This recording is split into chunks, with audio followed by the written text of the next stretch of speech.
Bonjour, mon nom est Carole Théberge, vice-présidente à l'administration, aux communications et relations publiques de la CSST. Plusieurs questions intéressantes ont été posées lors de ce rendez-vous virtuel avec la CSST. J'en profite d'ailleurs pour remercier mon collègue Pierre Morin, responsable des relations avec les associations d'employeurs, d'avoir accepté de répondre à vos interrogations. Vous constaterez à la lecture des réponses que notre expert a mises en ligne que les situations sont parfois plus complexes qu'il n'y paraît. Il n'est donc pas toujours possible de vous donner une réponse complète. C'est pourquoi, pour chaque situation, il est bon de vous référer à l'un de nos préposés au renseignement. Toutefois, certains éléments de réponse vous permettront de mieux comprendre globalement vos responsabilités en tant qu'employeur et les couvertures offertes par la CSST, votre assureur. Je vous propose donc de faire ici un bref retour sur les principaux éléments soulevés par vos questions. En tant qu'employeur, il est non seulement essentiel de payer vos cotisations à la CSST, mais aussi de vous assurer que les entrepreneurs avec lesquels vous avez conclu un contrat ont également payé leurs cotisations. En cas d'incapacité de payer par l'entrepreneur fautif, votre coopérative pourrait être tenue responsable de la cotisation payée à la CSST. Cet aspect de la loi n'est pas nouveau, il est en vigueur depuis 1985. Toutefois, depuis janvier 2011, il est possible aux employeurs d'obtenir l'information sur l'état de conformité d'un entrepreneur lorsqu'il retient les services de ce dernier. Vous avez donc la responsabilité de vérifier la conformité des entrepreneurs avec lesquels vous sous-traitez. Il est important de savoir que depuis le 1er janvier 2011, de nouvelles dispositions à la CSST rendent, dans certains cas, les administrateurs d'une personne morale solidairement responsables du paiement de la cotisation due à la CSST. Cette nouvelle disposition s'aligne sur les obligations des administrateurs déjà en vigueur concernant notamment la déduction à la source et les taxes. Soyez donc vigilants en tant qu'administrateur et assurez-vous de consigner au procès-verbal toute l'information fournie ou votre dissidence. Nous comprenons que, compte tenu de la spécificité du modèle juridique de la coopérative de travail ou de solidarité, vous êtes particulièrement préoccupé par les différents types de couverture offertes à la CSST.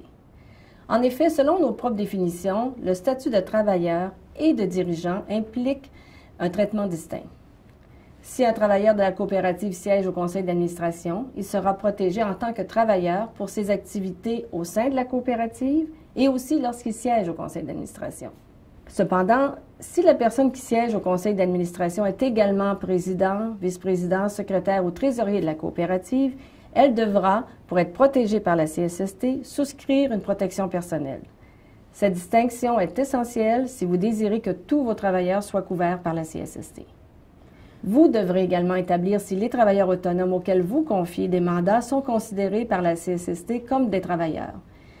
Différents critères servent à établir ce statut. Sachez toutefois qu'un travailleur autonome qui ferait des mandats pour votre coopérative pour un minimum de 420 heures année est considéré par la CSST comme un de vos travailleurs et vous devrez assumer la cotisation. Finalement, je vous rappelle qu'une entreprise ayant un établissement au Québec et comptant au moins un travailleur, à temps plein ou non, y compris un travailleur autonome considéré comme un travailleur, est obligé de s'inscrire à la CSST à titre d'employeur.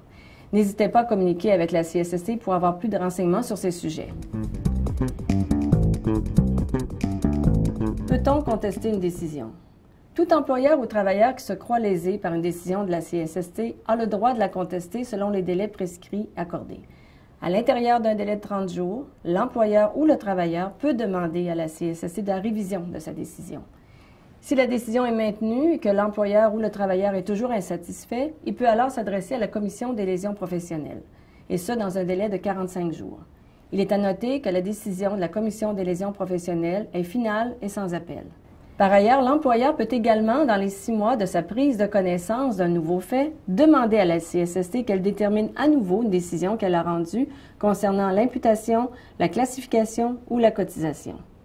Pour toute autre question ou précision, je vous invite à contacter directement la CSST, soit par téléphone au 1-866-302-CSST ou encore via notre site Internet au www.csst.qc.ca ou encore via communiquer avec les conseillers du réseau de la Coopération du travail du Québec qui pourront vous orienter dans vos démarches.